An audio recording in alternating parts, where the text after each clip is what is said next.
Okay, now we're live. Now we can get going. First of all, thank you all for being so patient. And, I know it's a little frustrating, but got to give a lot of credit to people that are putting this together because there's an awful lot that goes into all the technical details. And to me, it's all kind of magic. This is all way beyond my comprehension, but they just seem to somehow put it together. And, with all of the preparations and everything that go into putting this together, it's just amazing that we don't have more problems than this. I never thought I'd get used to this, but this is becoming the way of the future. And I think, we're all going to have to get used to it because this is the way the world is going to be going. But I'd like to call to order the November 12th, 2020 meeting of the Waukegan Planning and Zoning Commission at 7:38. Can we have a roll call, please?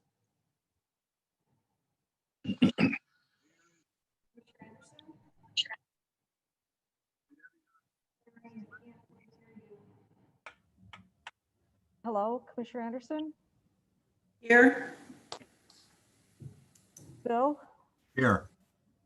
Griffin? Here. Grimes? Here. Haug? Here. Hintz? Here. Rivera?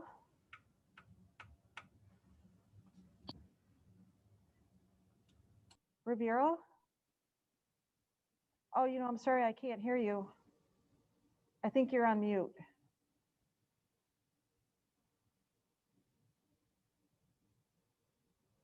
Commissioner Rivera, try holding down your space bar while you talk.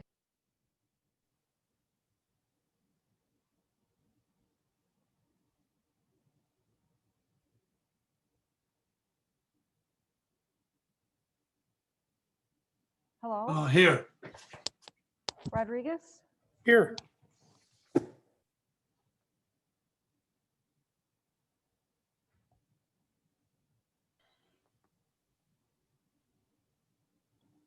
Who are we missing? Everyone's here? Everybody's here. Okay. All right. Next item is the approval of the minutes of the September 10th, 2020 meeting. So moved, Grimes. A motion by Commissioner Grimes to approve Second. the minutes, second by Commissioner Rivera. Are there any corrections or changes to the minutes? If not, can we have a roll call vote, please? Anderson? Yes. Bill? Yes. Griffin? Yes. Grimes? Yes. Haug? Yes. Hintz? Yes. Rivera? Yes. Rodriguez? Yes. Motion carries. Minutes are approved. Item 3, old business. Is there any old business that we need to discuss? No. Moving on to new business. Item 4.0, new business. Zoning calendar, that's item 4.1, zoning calendar number 2616. This is a request by the petitioner Waukegan Self-Storage LLC for a preliminary and final plat of 2700 Belvedere Waukegan subdivision for the location known as 2700 Belvedere Road. Who is going to be presenting? I will, Jeff Budgel from Architect Studio. Mr. Commissioner, could I interrupt for just a minute? Yes, please. I'm really sorry that we missed this, but Commissioner Santiago has been reappointed and he's with us tonight. We neglected to include him in the roll call. So Kathy, if you could call for roll for Commissioner Santiago, and then let's make sure he's in the remaining roll calls for the Thank you. evening. Welcome back, Commissioner. Thank you, ma'am. Santiago? Here. Okay, welcome, Commissioner Santiago. Thank you, sir.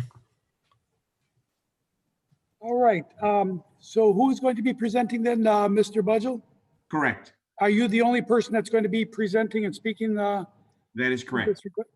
Okay, then what I'd like to do is to swear you in. All right. Would you please raise your right hand? Do you swear or affirm that the testimony you're about to give is the truth, the whole truth, nothing but the truth? I do. Okay, please proceed. Okay, as the application shows in the information that we submitted, the plat of subdivision, the point here is, or the application is intended to subdivide the current piece. The back portion of this was approved for climate-controlled self-storage. That project is nearing completion. The construction is just about done. And that use has no need for the amount of parking that's here.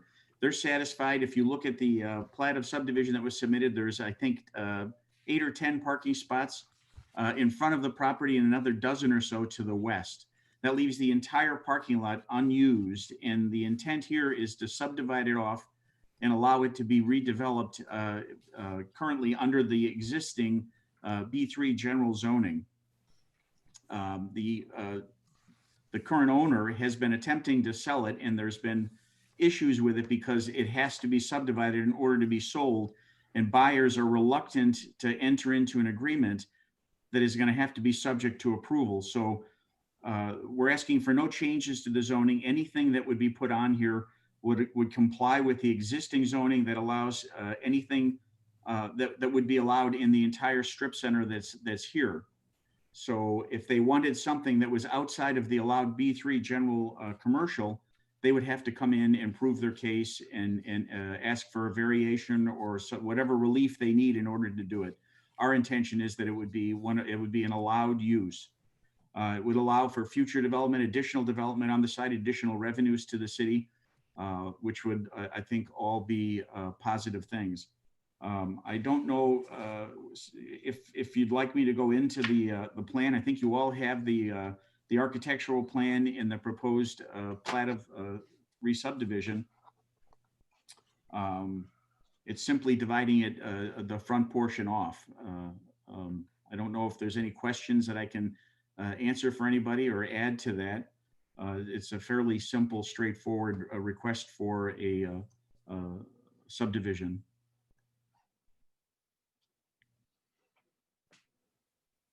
I'm sorry, I couldn't hear that. You're on mute, Mike. I think you're muted.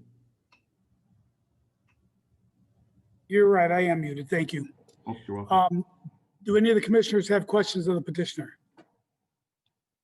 Mr. Chairman, I would do. just like to ask Mr. Budgell whether or not he and his clients have had the opportunity to review the indemnification agreement provided to them, given that this meeting is being held virtually this evening. We reviewed it and it was returned yesterday to Mr. Tomlin. So you have Excellent. the Thank you. signed indemnity agreement.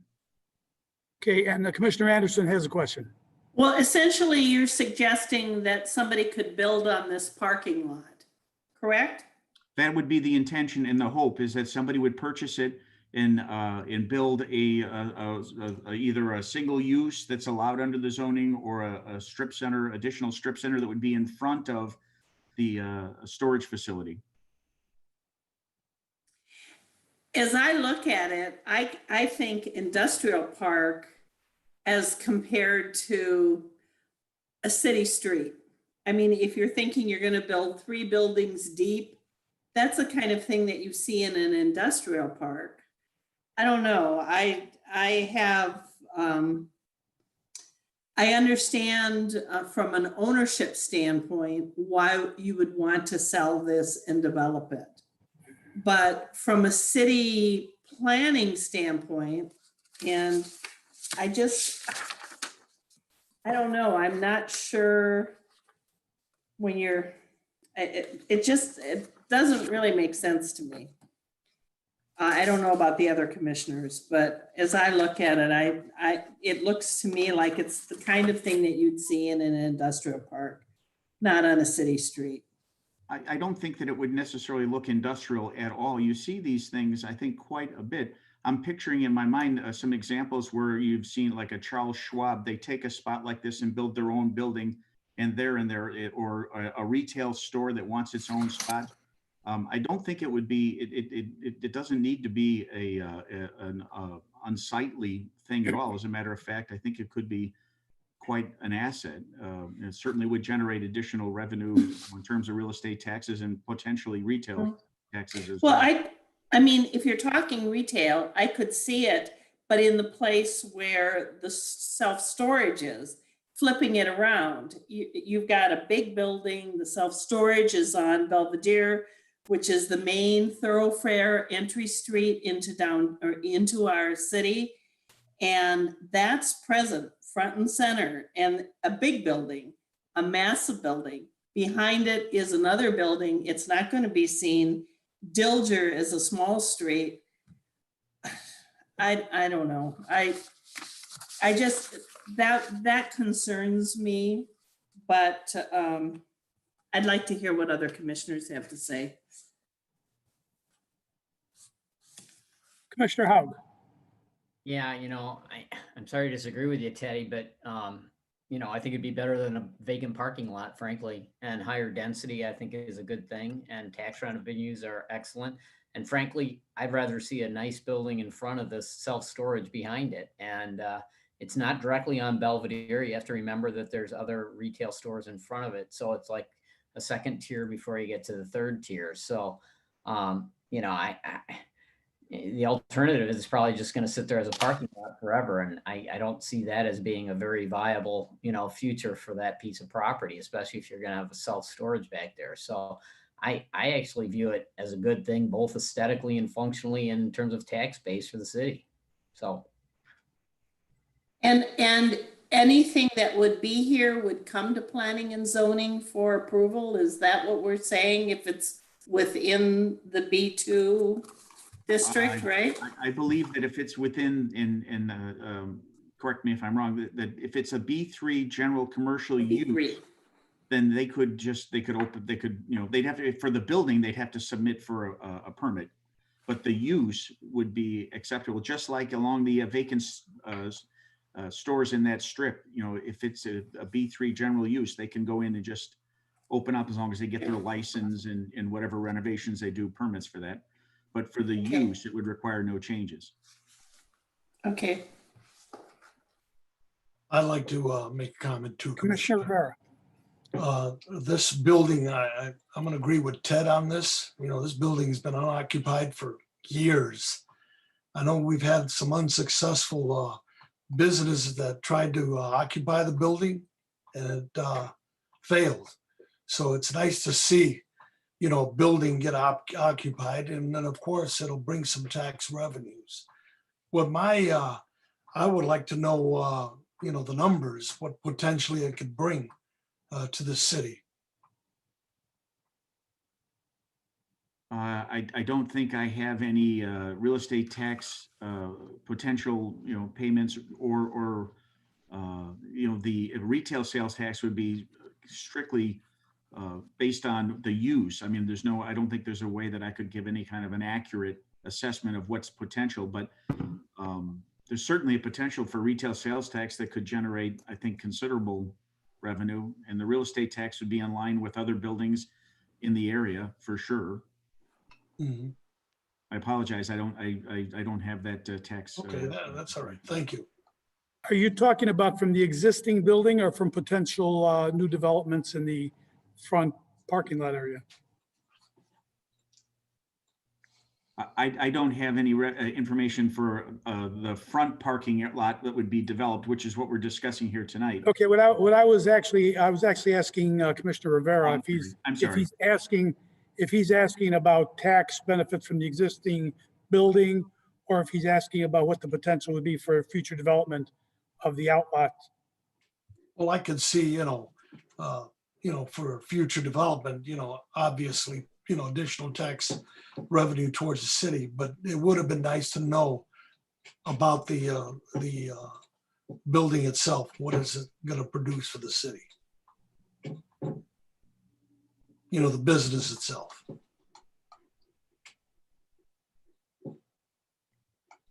Okay. I don't have that information. Any other questions from other commissioners or comments?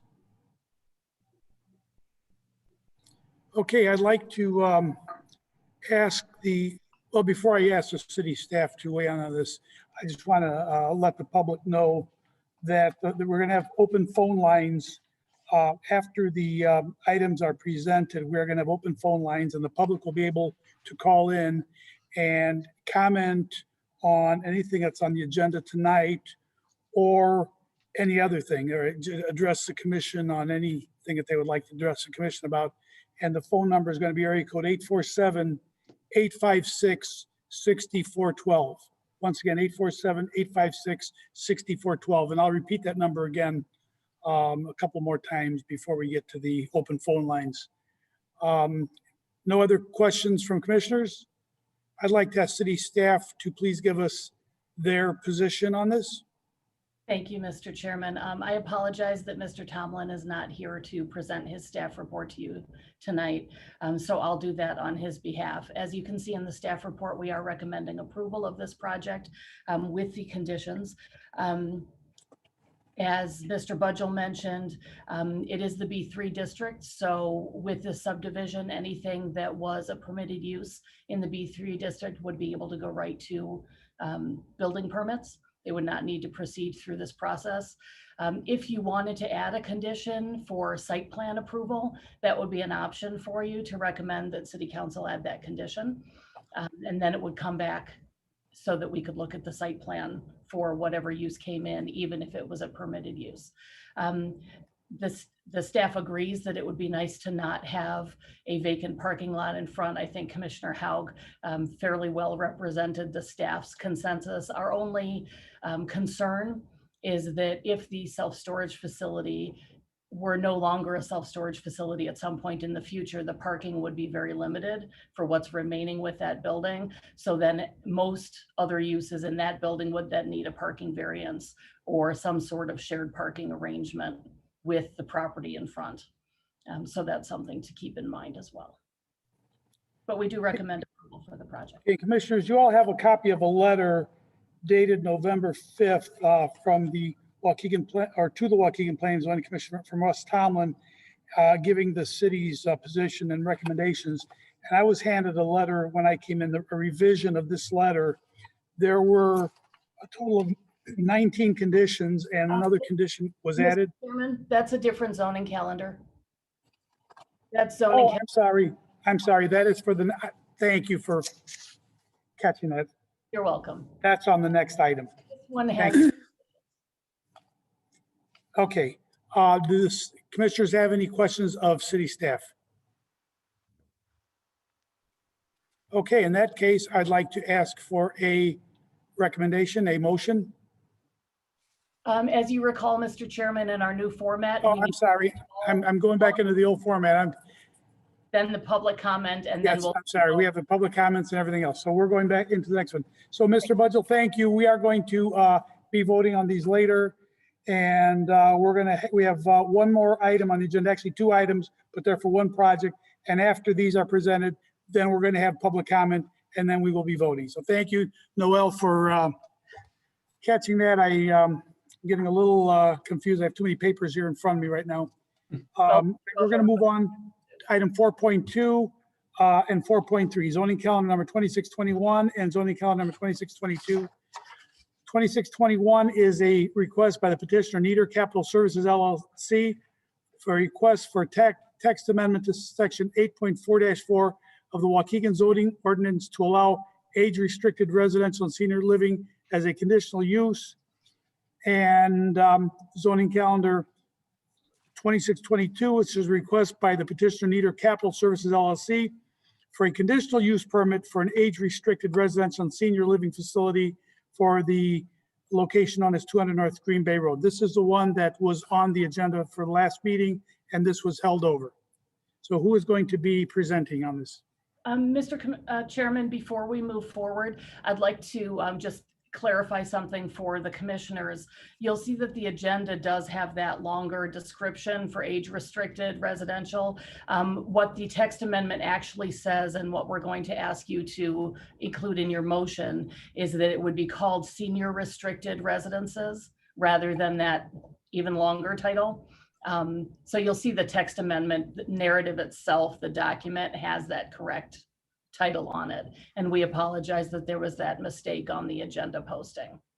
Thank you. That wasn't updated. So it is an ordinance amending the City of Waukegan zoning ordinance by providing for senior restricted residences as a conditional use in the B3 General Commercial District. Thank you. Who is going to be presenting?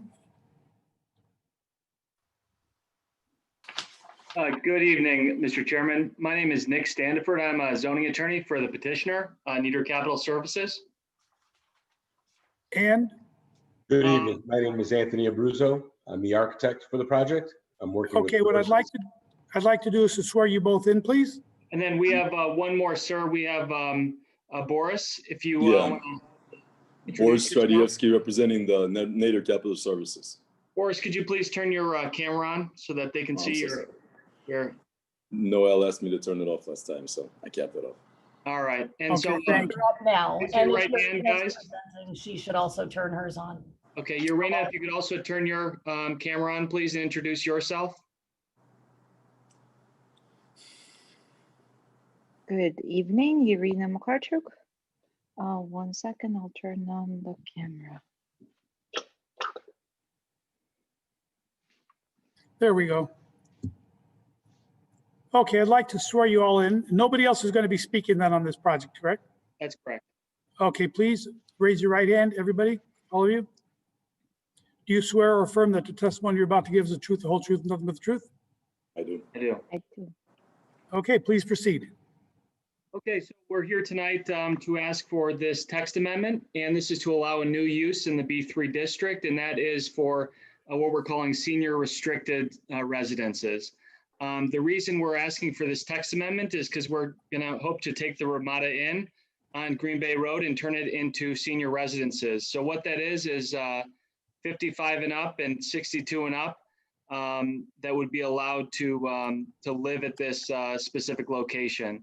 And then if you're 21 or under, you can be there for no more than 30 days in a 120-day period. These follow the general senior residence guidelines, and that's why they're written as such. We thank staff for putting this together and allowing us this potential new use, and this would allow us to request as a special use, or excuse me, a conditional use, this senior restricted facility that we want to put in where that old Ramada Inn is. So we're hoping to do the text amendment first to allow this new use, and then to ask for our conditional use permit in a few minutes, if this goes well. Thank you. Anybody else? Oh, once again, it's great to see that this building is being used. Can you hear me? Yes. That this building is being occupied, so it's a great, use of it. And I just don't understand. I don't know what they mean by allowing 21-year-olds for a certain time there. Can they be a little more specific on that? Well, there's going to be nobody.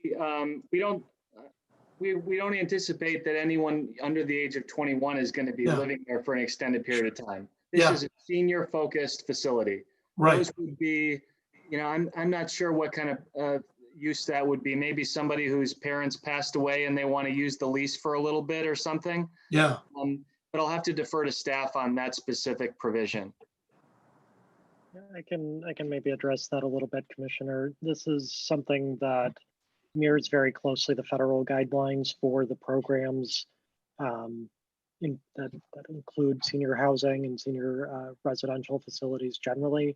Those programs have restrictions on age of those residents and things like caps on the amount of time that people under those age limits are able to stay there. And also, I'd like to know how many employees are going to be working, the opportunity for the city of Waukegan residents. Mr. Commissioner, we're happy to answer that at this stage during the text amendment, or if you want us to, we can address it when we're doing the conditional use permit. Okay, very good. Thank you. Sure. Do any of the other commissioners have questions for the presenters?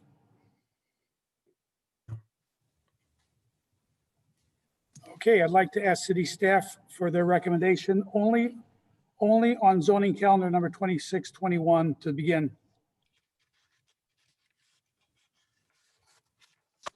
Staff does recommend approval of this text amendment. We think that a for-profit senior residential building in a B3 district under the right circumstances can be a compatible use. And so we do recommend approval for the text amendment. Commissioners have any questions of city staff? If I could add one thing, Mr. Commissioner, Mr. Yeah. Chairman.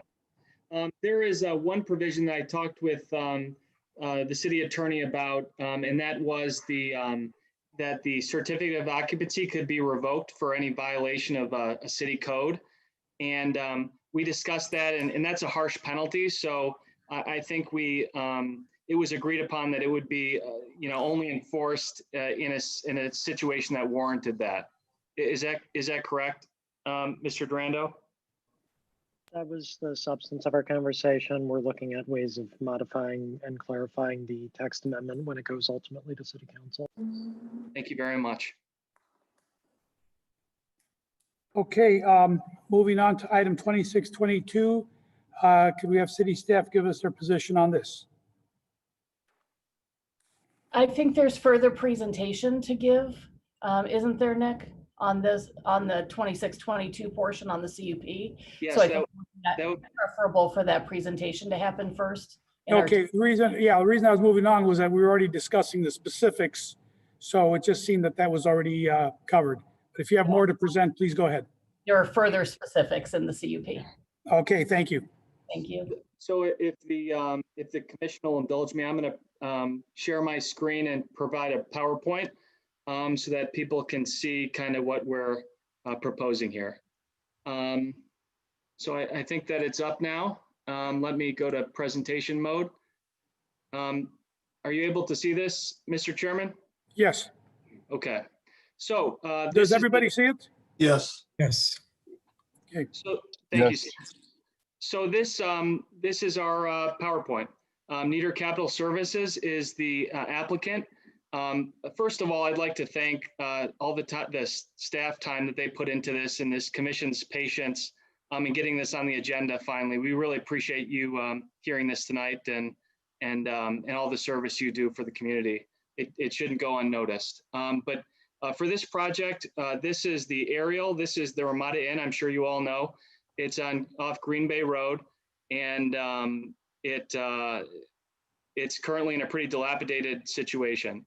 And there's several buildings that are included in this overall site, and you'll see it as we go along.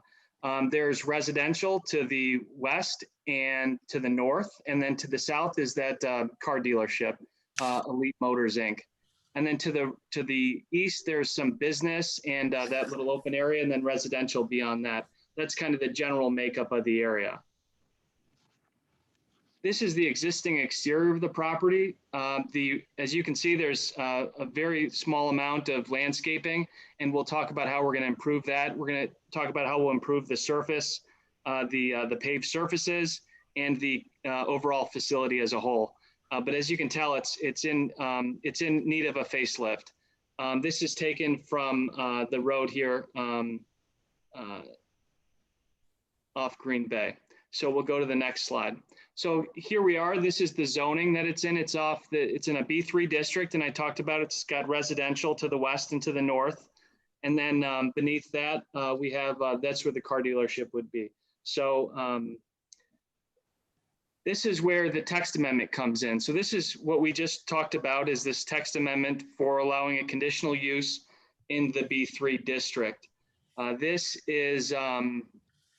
is what we're asking the board to approve the commission to approve prior to approving the conditional use permit. And we thank staff for putting that together. So here are the conditional use permit standards that you're going to be having to weigh tonight. These are in the village code of the city code of ordinances, and we need to prove to you that it's not detrimental to the public welfare, and we'll argue that this is a vast improvement over the existing dilapidated building, that it's not injurious. This is what we're doing here is less intense than the hotel use, and we're going to be really upgrading the property. It's not going to impede normal development. Here, we're asking for a senior restricted facility among residential within a commercial district. So we think it's in line with the existing commercial and residential components of that area.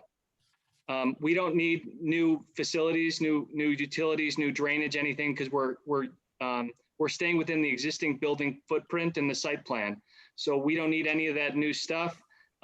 We just want to use what's already there and make it nicer.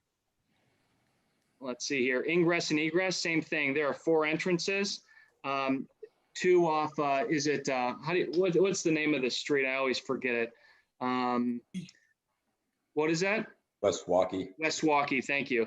There are 2 entrances off West Waukee and there are 2 entrances off Green Bay. We're not going to change those. We're not going to do any new curb cuts or anything like that.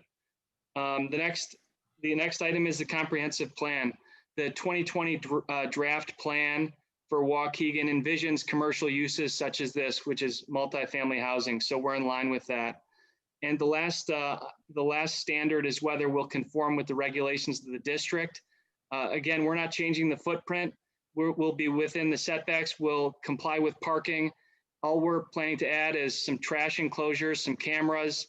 We're gonna give the outside a little facelift and add some more lighting and some nice plantings around the property. So we think it will conform to all the regulations of the district. And just so that the commission knows, we'll also be going through a site plan approval process that's separate from the hearing tonight. So the city will make sure that our plan works with the city, our site plan. So here it is. Here's the existing site plan and here's the proposed site plan. You probably are wondering, well, what's the difference? Well, you'll see if you look closely, I don't know if you can, there's going to be a lot more parking islands, some more landscaping, and it's going to be a lot nicer area. On the right, you'll see the proposed, it's broken out into 3 different quadrants. And I'll have Anthony, the architect, go through each quadrant and kind of explain what's happening. So I guess with that, I'll shut up and I'll let Anthony describe the improvements that he put down here in his plan. Nick, greatly appreciate it. Thank you, commissioners. Good evening, everyone. Thanks for taking the time to hear us this evening. One thing we would really like to stress, we've been looking at this project for quite some time and really have spent a lot of time, and just kind of want to give a little bit of credit to the existing facility. And as a means of this senior residential living, the term itself, this is more of what we're trying to propose as a lifestyle. And sites specifically such like this, former hotels that have, an exercise facility, central lobby area. There's a lot of components and a lot of the makeup of a facility like this that would only just create just such a better environment. Not just, small boxes, room after room repetition, but we're going to be introducing an essential amount of community space and using a lot of the spaces that the hotel formerly used for their guests as part of the amenities for this project. Essentially, with the new proposed plan, the existing Ramada Hotel was formerly a 200 unit or 200 room occupancy hotel.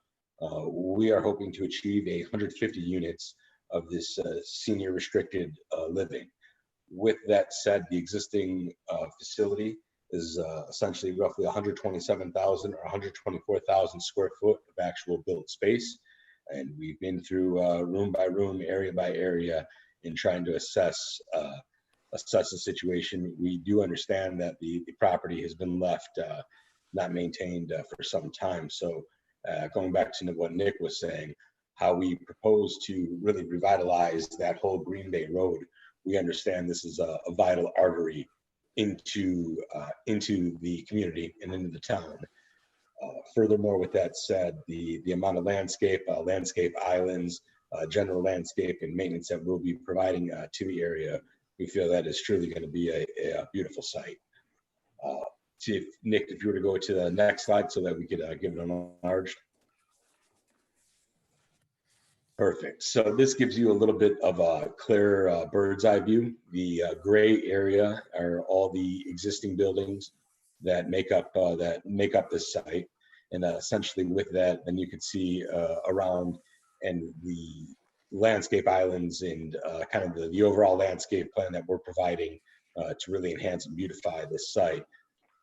The existing building or the uses that were previously used by the hotel, such as the banquet hall facility, those areas, essentially, yes, that area is where the commercial, existing commercial area and bar component lie. As you go work your way down into the center of that property, right there, Green Bay Road, the main entrance, what we call the lobby amenity area, it's roughly 8,000 square foot. That's going to house like an exercise room or a front desk. We are also going to have, we've been very successful in this digital age of e-commerce, Amazon and everyone ordering stuff. Facilities like this with that many residences, it could be a bit of a cluster and cumbersome at the front door. So what we'll be providing is an actual like locked up storage area where deliveries can be made and then items can be placed so that essentially you can eliminate theft and just overall cleanliness. If you go into some of these big buildings, you could just do an absolute mess at the door. So with that said, as we work our way through, we've labeled it as buildings A, B, C, and D. Now in this southern quadrant, so to speak, this gives you an enlarge, and it calls out for all the new landscaping and species of shrubs, plants, and trees that we'll be adding throughout the site. In addition to that, we're adding handicap parking spaces, of course, and then trash enclosures that will be adjacent, so that having the ability for people so they don't have to take their garbage out, very far. One great thing about this, and as also a security means for this building, is at any point you can travel under roof. All the buildings are connected with central, these corridors. And essentially with these corridors, there's an interior green space, which also houses the existing building in the center. And you can just see that on the top portion. Oh, if you want to go to the next slide. Thank you.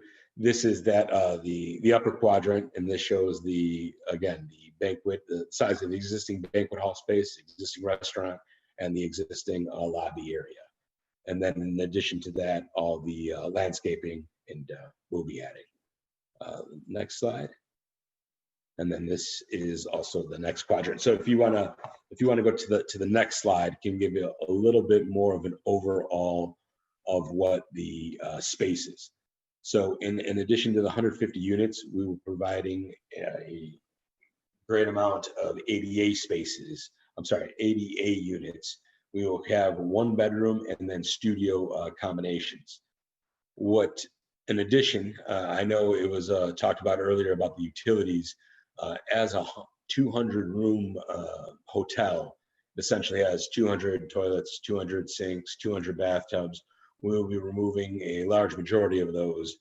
With that said, since they share a common water wall, it makes it opportune to essentially in the 1-bedroom style unit, we'd be removing the 1 bathroom, creating a nice kitchen with an island, pendant lights, great living space, additional closet space, and then having the ability for a decent sized kitchen table.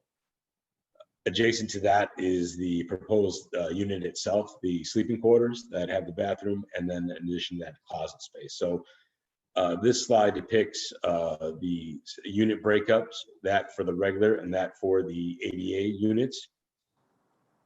If you would like to. You know how many are going to be studio versus 1 bedroom, Anthony? You're on mute. Give me 1 moment just to tally that. Okay, that's okay. But so there's going to be a mix up, right? Or a mix of studios and 1 bedrooms, correct? Yes, that is correct. And then there's going to be some community rooms as well. Yes, per floor, addition to the community space, they will have a laundry areas, but in these, well, what we consider community space, but we have additional areas that will be essentially larger rooms, like a television unit, chairs, sofas, and a place where people could commune in addition to that. So it will have those types of spaces kicked in. We will be adding 2 elevator systems to this project to make it compliant, to make it the ability to move up and down across. So we will place those in like kind of the furthest corners from each other, so that building C and D could use one and building A and B can use the other. And then in that, creating, you know, essentially community space around there, eliminating several of those existing rooms, so to speak, and then having areas for additional community space, in addition to the 8,000 square foot that we have in that front half, where we have the exercise room, central lobby, gathering space, and there's a couple other items in there. And so you're utilizing the existing strength and conditioning room, right? That's part of the hotel currently. Yes, that is correct. And All right. the numbers of the units are all labeled on those drawings there. They're broken all down specifically by square foot and the number of units as such by square foot. Okay, and then these are the conceptual, just some pictures we wanted to include. These aren't necessarily what we're going to put in, but we just wanted to show the commission kind of what it might look like in some of these units and in some of the community rooms. At the end of the day, this is about creating a community for seniors. So I guess at this point, I think I should probably let Boris, who is the owner of Nieder Capital. He has 400 units currently under his management, and I just want to introduce him. He is the one who's spearheading this project, and hopefully the one we can thank for getting the Ramada out of here and the property back up to snuff. So Boris, do you want to describe kind of your background and why you chose this site and what do you want to do with it? Sure. Good evening, ladies and gentlemen. Once again, thank you for your time and allowing us to present this project to you. In essence, we're a residential developer. We own and operate our own units, hardly ever work for anyone else. We do a number of adaptive fair use projects, recently completed several in the Melrose Park and other northern suburbs, Evanston. And in essence, what we're looking to do is create a community, a lifestyle, like-minded community of folks that are over in a certain age, so that they feel safe and have their friends in common. And it's more than just a regular apartment building, although this is in essence, an independent living facility. So we're not preparing to offer any services of memory care or any kind of health services on the facility. This is a regular apartment building with a limited age factor, built in. And I think the reason that the under 21 or 21 age factor is in there is because we want to make sure that the seniors are in the community, really, because it's really not competitive to have young folks playing loud music and doing whatever they do. I'm sure we all were young at one point, versus folks that are enjoying their relaxation. The project will definitely house community areas. This is our biggest point, that we're trying to bring to the commission and to the city, is that we're not just trying to convert this to apartment. We're giving up a lot of space that is actually, not economically feasible. We're not getting paid for it. We're not charging anything for it. We are a for-profit organization, and we're going to be charging market rate, rents. So whatever Waukegan is offering currently for this type of a product, that's exactly what we'll be asking dollar for dollar. There's no upcharge of any sorts. We're not offering any services, so there's no upsale to the tenants. All the services that were mentioned as far as package room, security systems that we intend to put in place, video cameras, for our residents to be able to see the perimeter on their on their televisions or on their computers or on their smartphones. Everyone's got a smartphone nowadays, and so the folks residing in the facility will be able to feel safe, because they will have security on premises. We will have staff. And to the question was asked previously by Mr. Rivera, we would on the premises we will have at all time a minimum of 5 full-time employees, because we have a front desk and we have maintenance, and this is a large property, so it'll require a lot of janitorial work as well through the day. On the construction side of it, obviously, we're going to employ a lot of folks, as many as we can get locally. This is a big project, although it will be done in stages, hopefully, if it is approved.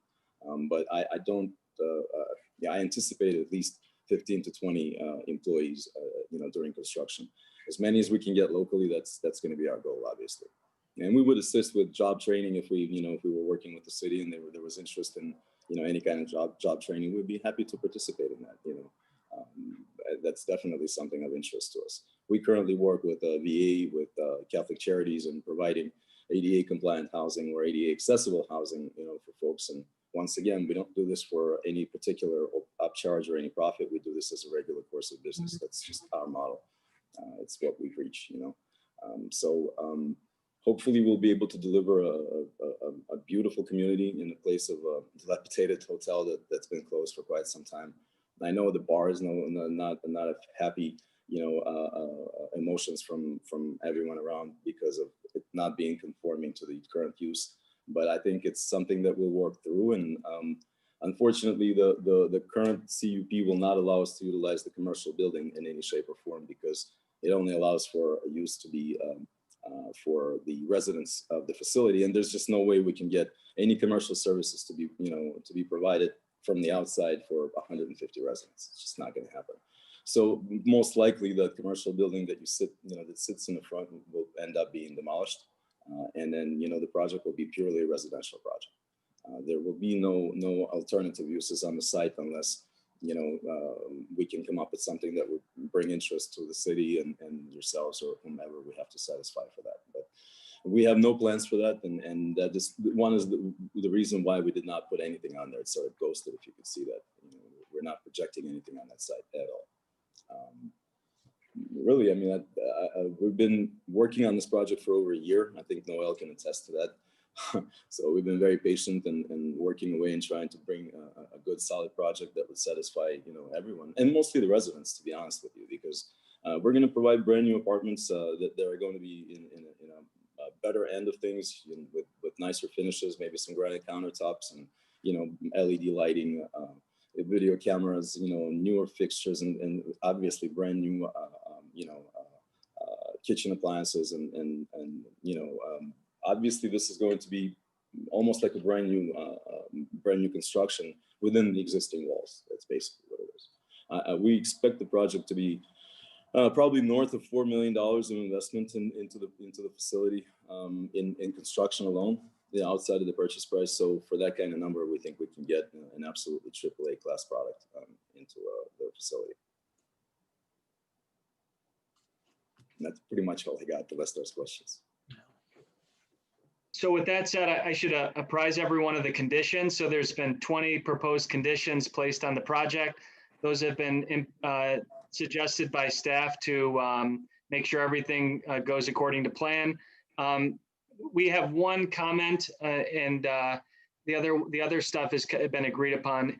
It's that, Nieder Capital would like to submit for building plans and other types of plans right away. And we were hoping that staff could at least review those. They don't necessarily have to approve and issue the permit for a building plan, but just so that we could get the ball rolling if we were to get the conditional use permit tonight. So that was our only quarrel. It was condition number 3, and I'll let Mr. Durando address that. But I'd like to also, just thanks to staff, and we welcome any questions you have. So thank you. If you don't mind, I'd like to add something really quickly before we get to questions. Obviously, everyone understands the turbulent time that we're in. Unfortunately, the senior projects themselves have been hurt the most in as far as the financing end of things. The lenders are scared. They're scared of liability. The current COVID situation proved that densely populated senior projects or seniors being close to each other could bring significant trouble, obviously. Now, we're obviously hoping for a vaccine to be out soon enough, and we're hoping that by the time we're done with the construction, things will be straightened out to the degree where people who feel comfortable living in this facility. And to add to this, we're adding all new exhaust systems in the facility, so that will also facilitate being able to clear out the air in the facility individually, and also obviously in the common areas. But having said that, I just wanted to bring to the board's attention that at the end of the day, the financing is extremely difficult for construction today. We are acquiring the property ourselves without a lender, and so the family will be spending the money to purchase the property, and that's a little over $3 million. But the construction end of it is something that is generally borrowed for. And to be able to get to that stage, we need to have an understanding that this is a permitted and an approved project.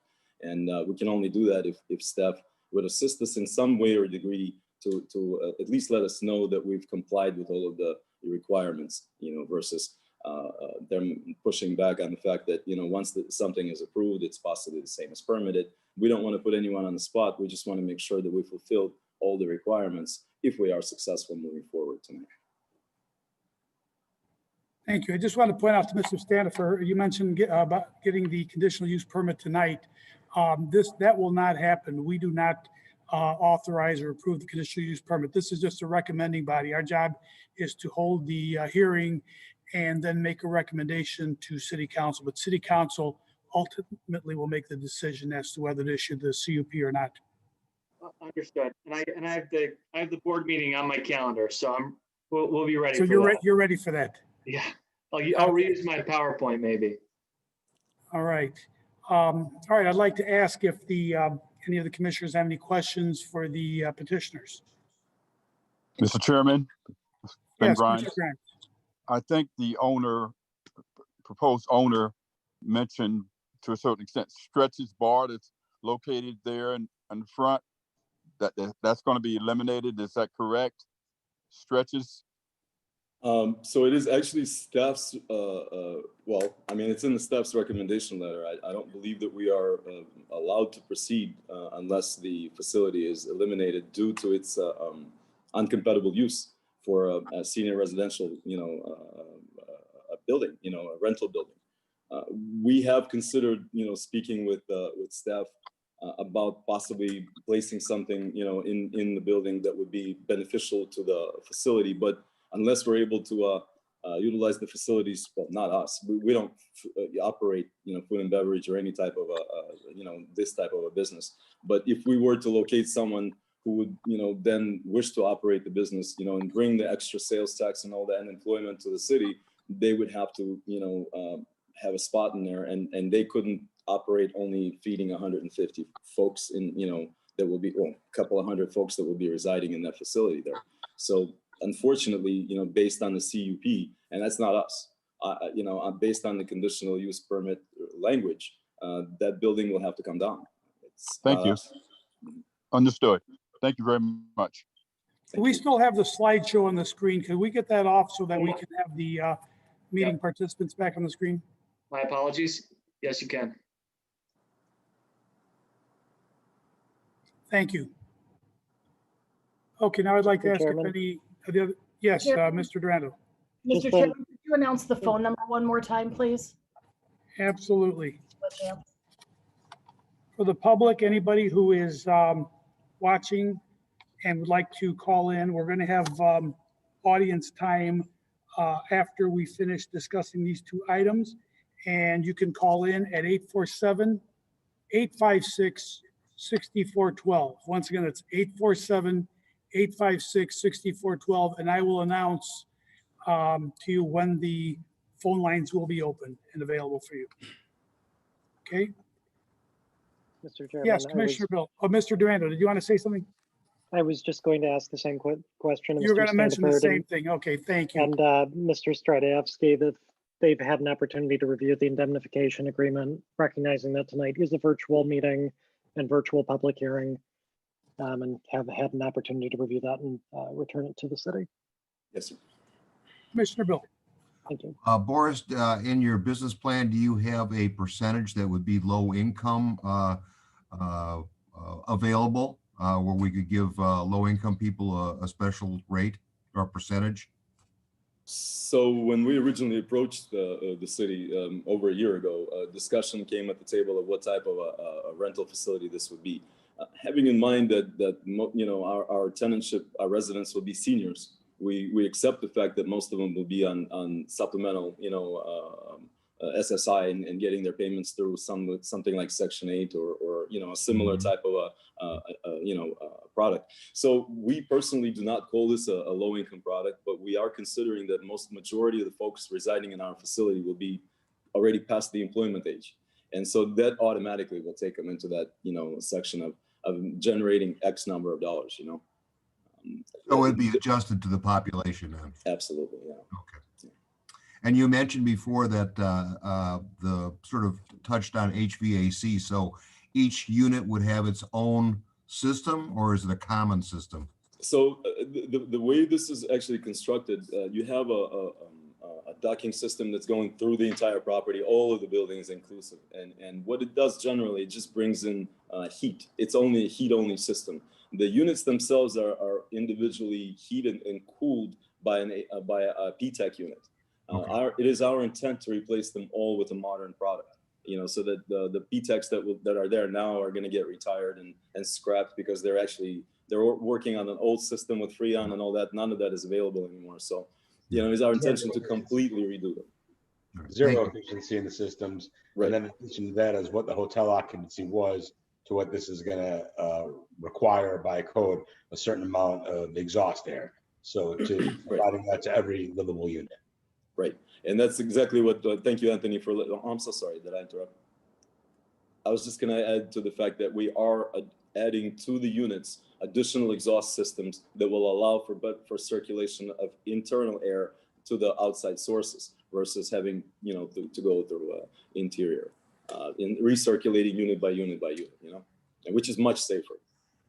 So with that said, would utilities be included in that? Yeah, absolutely. Yes. All the utilities would be included in the rent. Yes, sir. That's a very good question. Thank you. Thank you. How many, I missed it. How many rooms or how many apartments will be one bedroom and how many studios?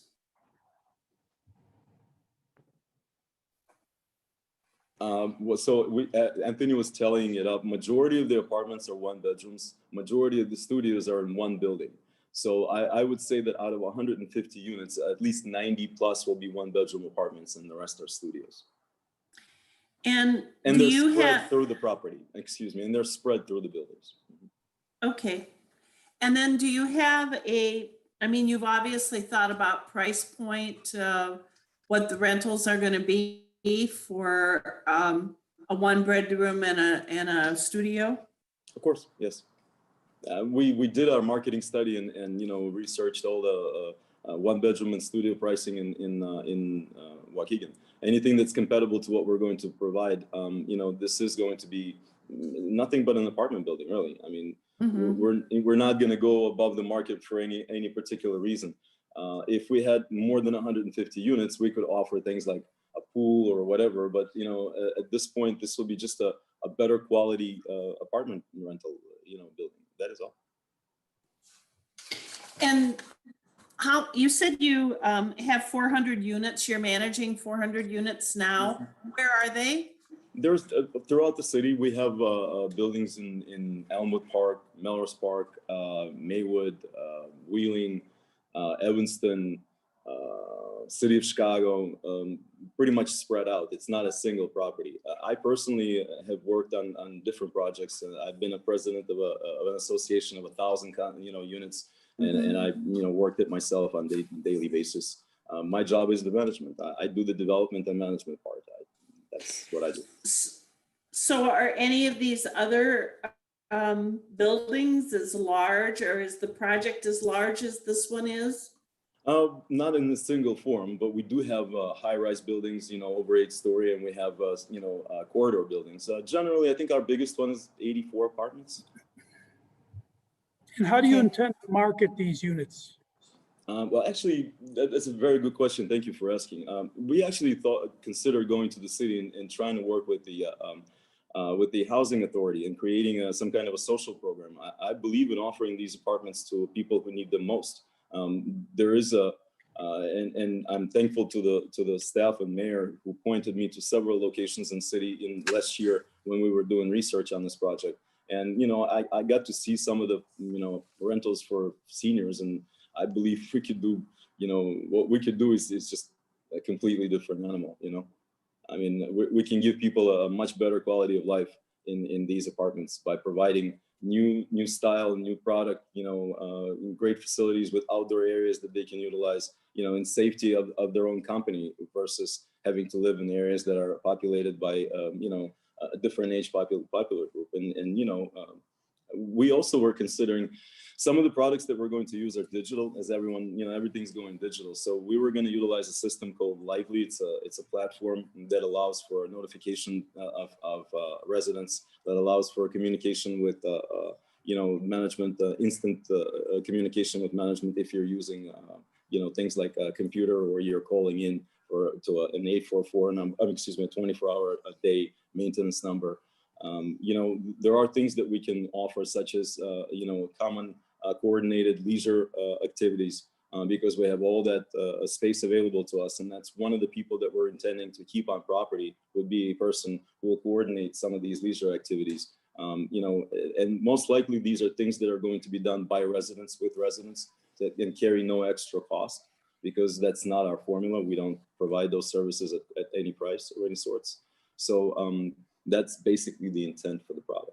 I've been trying to convince Boris to utilize that big sign he's got out in front and make it look nice. And if you build it, they'll come, or if you use it, they'll come.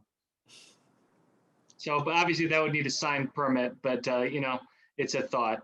We think that it'll be a good, easy to market property.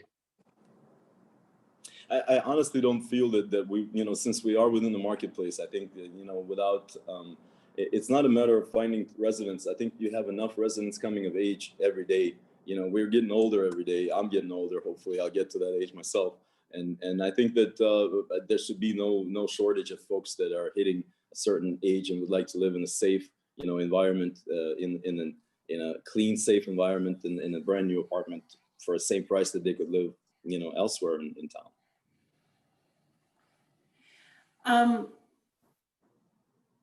Commissioner Anderson. Thank you, Chairman. What's your budget for this particular project? We have so far estimated close to $4 million of improvements.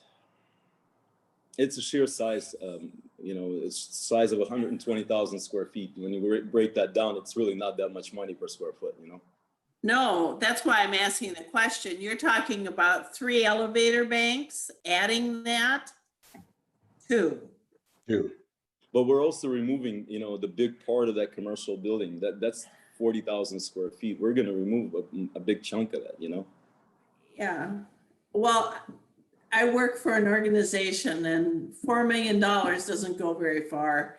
And well, we're commercial, that's our job, is to save money on construction. Yeah, absolutely. It's what I do for a living every day. Any questions? From What's the status? I'm sorry. Go ahead. I have one other question. What's the status of ownership at this point? So we are under a valid contract. We have a sizable amount of non-refundable funds in escrow with the seller. I think that the resolution here is, as was asked previously of me, is related to the bar.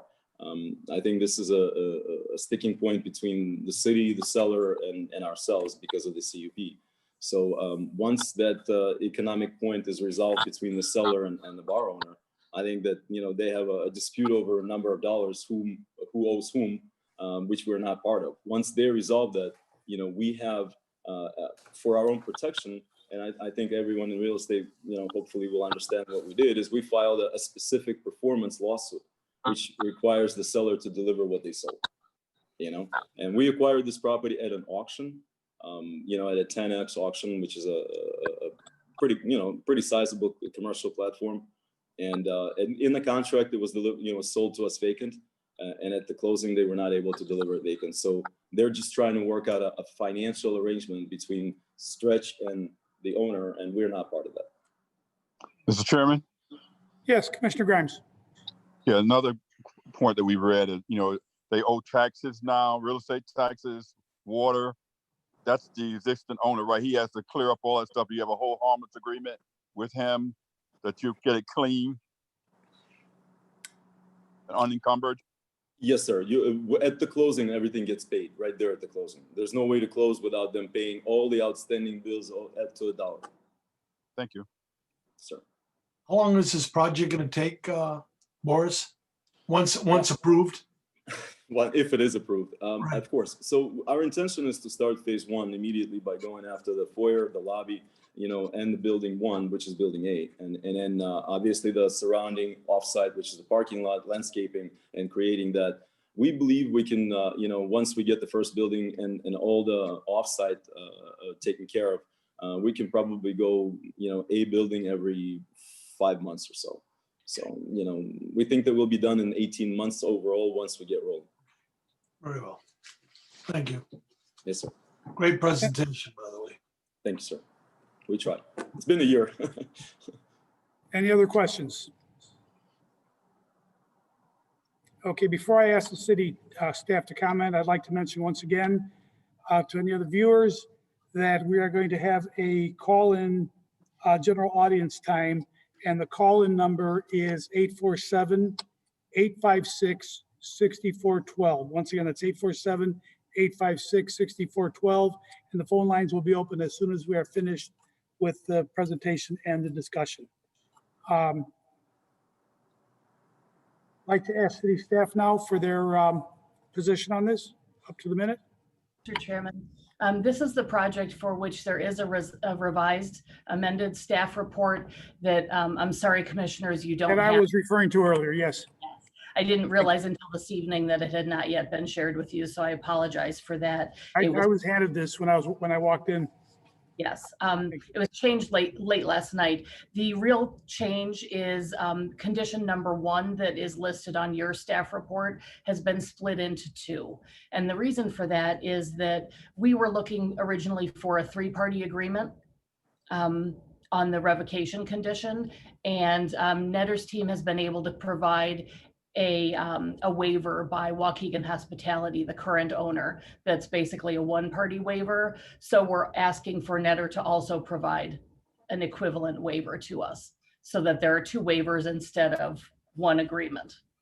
So that's the real change. Everything else is the same. To Nick's comment about the signage, I'll point out condition number 6 that requires that pole sign be removed and only monument signage be used there. So we went through a whole lot of them, Nick. I'm sure I don't blame you for forgetting that one, but I do want to point it out since it was brought up tonight. We won't be using that existing sign. So other than that, the conditions, there are now 20 of them because number 1 was split in 2 instead of 19 conditions. Other than that, they are the same. With regard to the concern about submitting for permits, our permitting team will sit down with applicants and discuss their projects, work through preliminary permitting reviews, and try to get the project to an approvable point before permits are issued. So that's standard practice for us. We do that all the time. We've done that for dozens of projects in my tenure in this department. So it's not something out of the ordinary. It's not something that we need to list specifically because it is standard business practice for us to take preliminary submittals, to review them, to have meetings and discuss them with applicants, standard practice. So that's a non-issue. However, no permits will be issued until the conditions are met. If you don't mind, Noel, I just have a tiny little question about that. I totally understand and agreed to the terms of this as far as the permits not being issued until we are the owner of the property and or have closed on the property. And that is acceptable to us. We are totally okay with that. The problem the question I had is the review of the plans and approval of the plans is kind of 2 different things. And so we want to just to be sure ourselves that we satisfied all the requirements that there are from staff, or as far as the questions staff may have, to get to a point of where you're satisfied with what we've produced. And I think that at that point, it's the next step is issuance of permits. I mean, That's standard practice for our building department. We'll review with you. They'll go through it all. They'll get you to a point that everybody agrees on everything. Fire department, the same thing. Our team is part of the review. We will provide feedback along the way as preliminary review, even prior to formal submittal. And you can submit formally whenever you're ready. There just won't be issuance. But I highly encourage taking advantage of the preliminary submittal, the preliminary review process, and taking advantage of being able to pick staff's brains and ask questions and go through it before you've made any formal submittal and get it to. I appreciate that. Thank you very much. It's just that, as I mentioned in the beginning of this, it's for us to be able to know that we've satisfied the city is extremely important. But more important than that is for us to be able to satisfy our lenders in their requirements of construction financing. And that requires us, being able to prove to our lender that we've satisfied the city in their requirements. Of course, we can work with the city on that. We'll work with the city on that. That's fine. And sorry Thank about this. Marshall and my team will be glad to talk to a lender too and say that, we've had these discussions. We're at a point that it can be approved when conditions have been met. Thank you very much. Thank you. Yeah, and sorry about the sign issue. Boris, are you okay without that? Yeah, big I'm sign totally that I okay. like? I don't, if only if you want my face on it, and then we'll definitely have low occupancy, Yeah, there you go. So sorry about that. Yeah, we're fine with that condition. I'm okay with that. We don't need a sign. A property like this does not require a sign. You And can have a thanks. monument sign. You can have a lovely, lovely monument sign that'll be Thank you. easier for people to read from the road. And That's fine. And Thank you very much. for the accommodation on the waivers. We appreciate that. Thank you. I just want to ask the petitioner, you do not see any problems with fulfilling the conditions that are being requested by the city?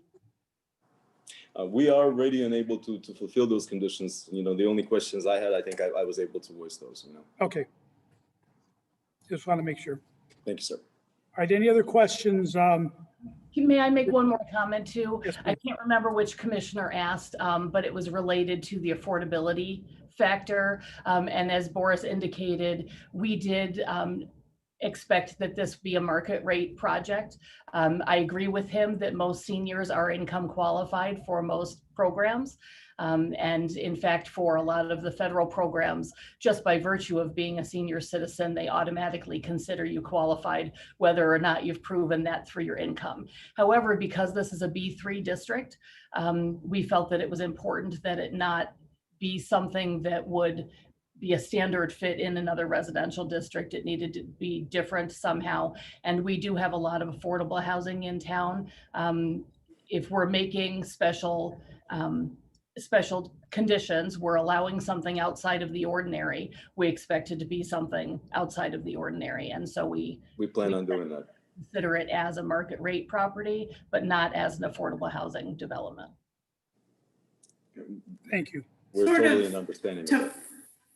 To follow up on that, often when we have presentations for developments, whether, I'm thinking about the rehabbing of the housing authority homes, we saw finishings, we had much more detail than we have here. And this is a big project.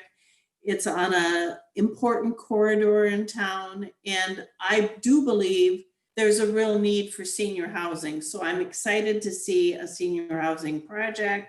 I think this has tons of potential, but I don't feel like I have a real good feel for what it's going to look like, what the exterior is going to look like, I saw the design sketches, but I didn't see more of the finishings. You said the outside was going to be sort of uplifted. Certainly you talked about landscaping, but I'd like to see a little more of what the interior is going to look like. So I guess I think we've got a broad brush here, but I don't really know for sure what I'm going to be voting on here.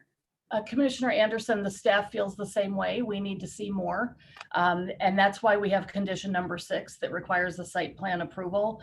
It includes landscape plans, signage plans, building renderings, conceptual drawings, elevations, samples of materials, in addition to the requirement for the monument signage. So that's what you have on yours, but that's not what we have, Noelle. Is it possible? Oh, sorry, on yours, that's condition number 5. Okay. Bumped by 1 on mine, I apologize. And is that coming back to Planning and Zoning Commission, or is that city staff? Steve Sabrin, do you want to speak to that process? If we follow that process, that's what we have with the Western Gateway Overlay District. And that does go before the Planning and Zoning Commission when they provide the material samples and the renderings. It's a relatively simple process that could be taken care of, you know, in short order.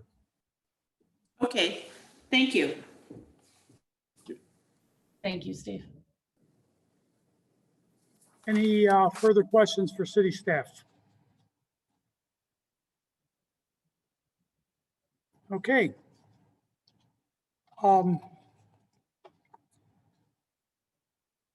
I guess we move on to next step, item 5, informational items. Do we have any information the city staff wants to present to us, discuss? No, sir, we don't. Okay, then we're going to be moving on to general audience time, and I'm going to give the number once again, 847-856-6412. Are the phone lines open now?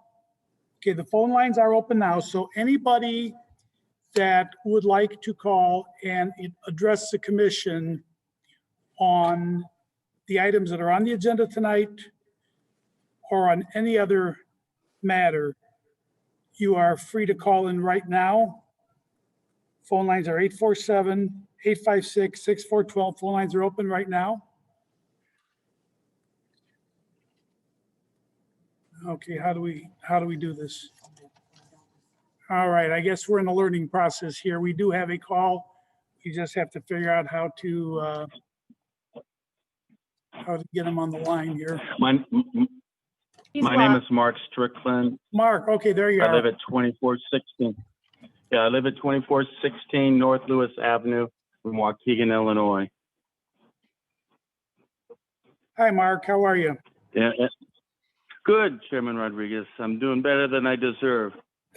Just got over COVID, and I am virus-free and getting my energy back, so I'm excited. That's a good thing. Welcome. Thank you. So do I have the floor? You have the floor. Please proceed. Okay. All right. Thank you very much, Chairman Rodriguez, and all the other board members. Thank you for your time in this matter. I'm approaching the board and like to share my thoughts on the Ramada project on Green Bay Road. I want to respond in 2 different ways. First, from my official capacity as the assessor of Waukegan, I'm excited about hearing this project. I know that the vacancy issue there has the property deteriorated, and looking forward to the renovation and the increased value of the property as the assessor and adding adding it to the tax rolls. Then secondly, as a citizen, I have a personal relationship with the petitioner, Boris Stratarvsky, and known him for many, many years, and his work in other communities working with the senior projects. I have asked him to consider Waukegan, and he is aware of Waukegan and some of the vacant buildings in Waukegan, of which I have the pleasure to tour some of them downtown, near Genesee and Water Street and other places. So the petitioner has great experience of taking these abandoned buildings and remodeling into senior citizen facilities.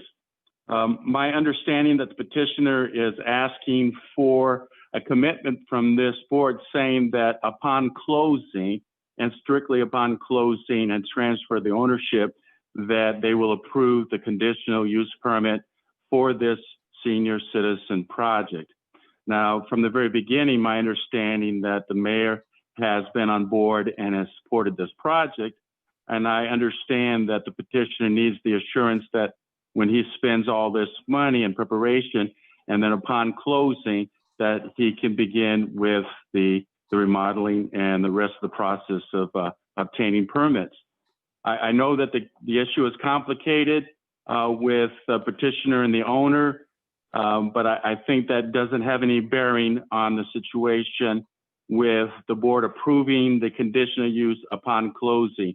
The petitioner is not asking for anything else but that upon closing and transfer of ownership, that the conditional use permit is granted by this zoning board or that approved by it. So I think it's a simple issue on your part, though it may be complicated. I think this project is worth the effort in our community, and I appreciate all the members of the board that do volunteer their time for this specific purpose of reviewing these issues. So if you have any other questions, that's all I have to say is that Mr. I Strickland? fully support this project. Yes, sir. I'm sorry, I just realized I should have sworn you in before you began speaking. And I don't know how much more you have to say, but as a matter of formality, would you mind if we do that now? That'd be fine, Chairman. Okay, Rodriguez. please raise your right hand. It's raised. Do you swear or affirm that the testimony you're about to give and that you have given is the truth, the whole truth, nothing but the truth? I do. I swear. Thank you. Okay, you can Thank you. continue. Oh, Chairman Rodriguez, just on a point of, I don't know the specifics bylaws of planning and zoning board, but I've been in the holding room for almost 2 hours, and I had expected to hear the presentations of those petitioners and comments of the board members, but unfortunately I was on hold. Did I miss something? Did I do something wrong? I thought this was an open meeting. The open meeting is on YouTube. It's live streamed on YouTube, and the agenda lists that you won't hear the meeting on the call-in number. Oh, I see. Okay, so I missed that part. It was live stream on the YouTube. Okay, so I didn't get a chance to hear the comments. All right, well, like I said, it's all learning experience for all of us. Mr. Strickland, it will stay there recorded, so you'll be able to go back and view it after the fact if you'd like. Oh, that'd be nice. Thank you, Noel. Appreciate that. That's all my comments. Anybody have any questions for me? Well, the other one thing that I wanted to point out to Mark is that the Planning and Zoning Commission is just a recommending body. Okay, we do not issue the conditional use permit. We do not approve it or authorize it. We have two purposes for holding this meeting. One is to provide the public hearing, which is required by law. And the second is to make a recommendation for approval or a recommendation to not approve. And City Council is ultimately the body that will vote on this and decide, either to approve or not approve. Correct. That's my understanding. And if I misstated that, I apologize. Okay, just wanted to make sure you understood. So what happens tonight really is just, formality, and it has to go to City Council. So, all right, thank you for calling in. Appreciate your comments. All right, thank you, Chairman. It was good to see your face, only if it was for a short time. Momentarily, yes, thank you. Good to see you. All right, thank you. Have a good evening. Bye now. Bye-bye. Do we have any other callers? We do? Alderman Florian, okay. Let me see if I can find. I see it.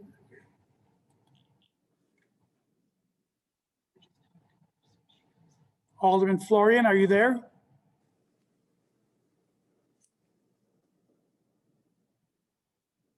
Shows her is muted. Kathy, can you unmute her?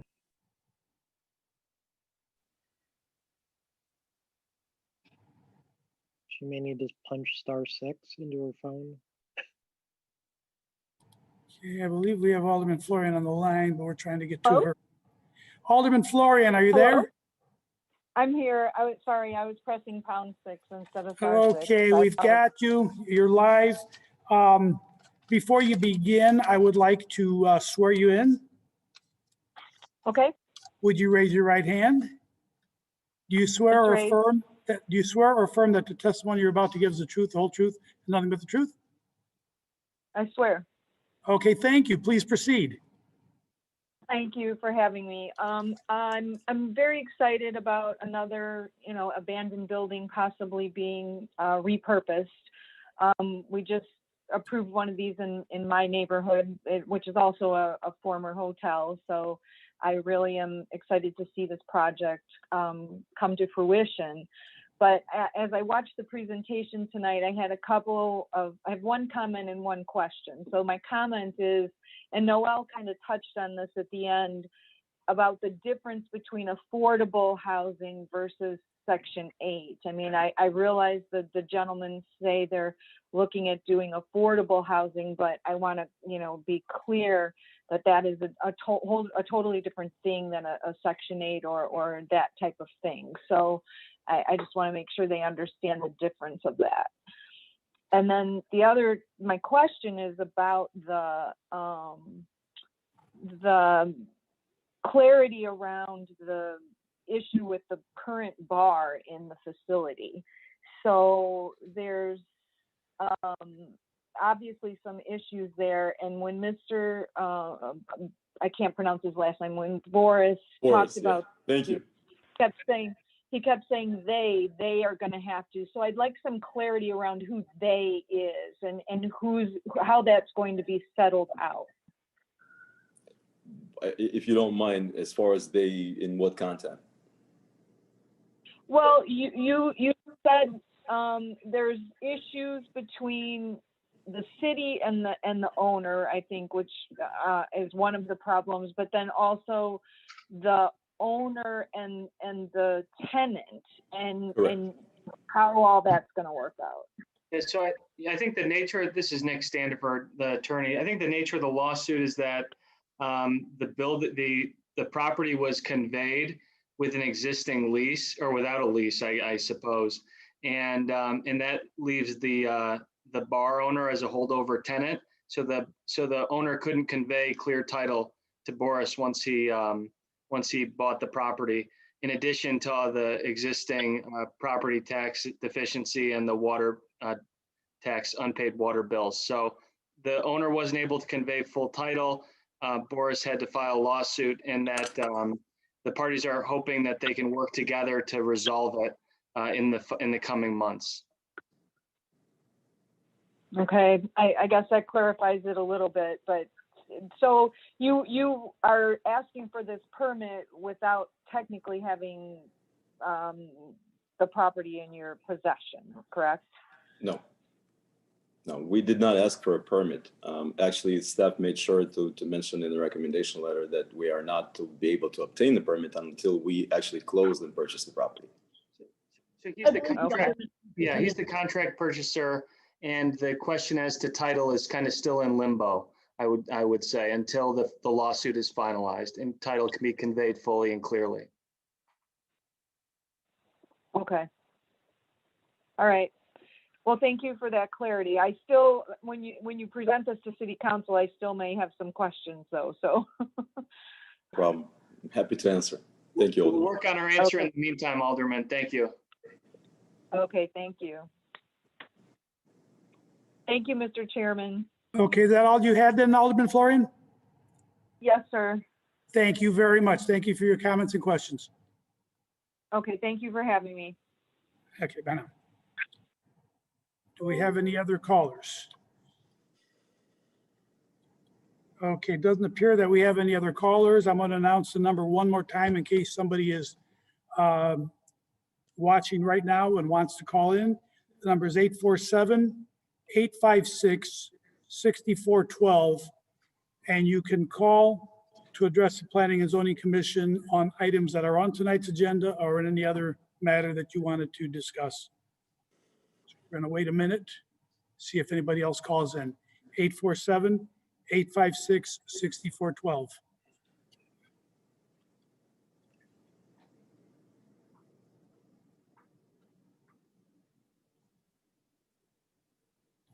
All right, I guess there are no other callers. We are going to move along then to the next item. Item 7.0, which are votes on all business items. Okay, we have 3 different items for 2 different projects. And the first one is going to be item zoning calendar number 2616, which is a request by the petitioner Waukegan Self-Storage LLC for a preliminary and final plat of 2700 Belvedere Waukegan subdivision for the location known as 2700 Belvedere Road. Do we have a motion for recommendation? So move. Make a motion to recommend approval. Second. Recommend approval. Okay, we have a motion by Commissioner Rivera to recommend approval of zoning calendar number 2616 as read, seconded by Commissioner Griffin. Do we have any further discussion on that motion? No further discussion. Can we have a roll call vote, please? Anderson, Commissioner Anderson? No. Bill, Aye. Griffin, Aye. Grimes, Yes. Haug, Yes. Hintz, Yes. Rivera, Aye. Santiago, Yes. Rodriguez. Yes. Motion carries. Okay, the next two items, 2621, 2622, even though they are for the same project, we are going to handle them as separate items and vote on them separately. First one is zoning calendar number 2621, and that is a request by the petitioner, Nieder Capital Services LLC, for a text amendment to section 8.4-4 of the Waukegan zoning ordinance to allow age-restricted residential and senior living as a conditional use. Move for approval. Motion by Commissioner Haug to recommend approval to zoning calendar 2621. Do we have a second? I'll second Grimes. Second by Commissioner Grimes. Do we have any further discussion on that motion? Can we have a roll call vote, please? Anderson, Yes. Bill, Aye. Griffin, Yes. Grimes, Yes. Haug, Yes. Hintz, Yes. Rivera, Aye. Santiago, Yes. Rodriguez. Yes, motion carries. Zoning calendar number 2622, which is a request by the petitioner, Nieder Capital Services LLC, for a conditional use permit for an age-restricted residential and senior living facility for the location known as 200 North Green Bay Road. Do we have a motion? Yes. to Michael, approve. I would ask for a yes approval of that 2622 as stated. Okay, Commissioner Bill is making a motion to recommend approval of zoning calendar number 2622 as read. Do we have a second? Second. Second by Commissioner Griffin. Do we have any further discussion on this motion? If not, I'd like a roll call vote, please. Anderson, Yes, with the ability to do number 5 in the conditions proposed by staff. This vote is contingent on all of the conditions recommended. Okay. So, yes. Bill, Aye. Griffin, Yes. Grimes, Yes. Haug, Yes. Hintz, Yes. Rivera, Chairman Rivera, or Alderman Rivera? Commissioner Rivera? Audio seems to have gone out. Perhaps he can give us a thumbs up or a thumbs down. Commissioner Rivera, you are muted.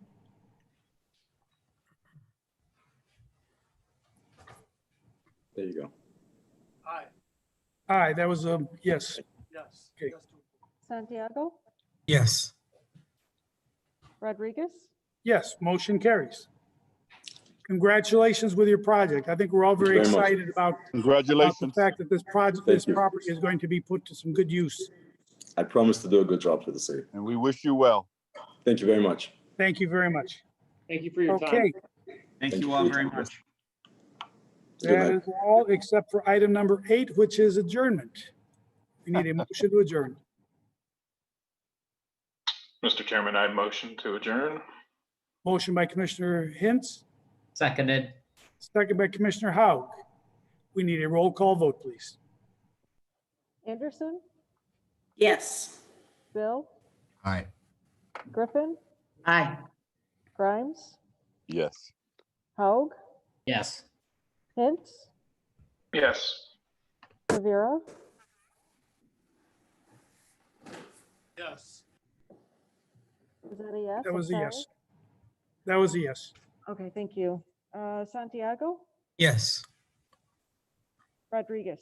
Yes, motion carries. Meeting is adjourned at 9:12. Be safe, stay healthy, everybody. Well, we got through another one. A great Oh. day. Thank you all. Good night, everybody, and thank you all for Good your night. participation. Thank Thank you. you.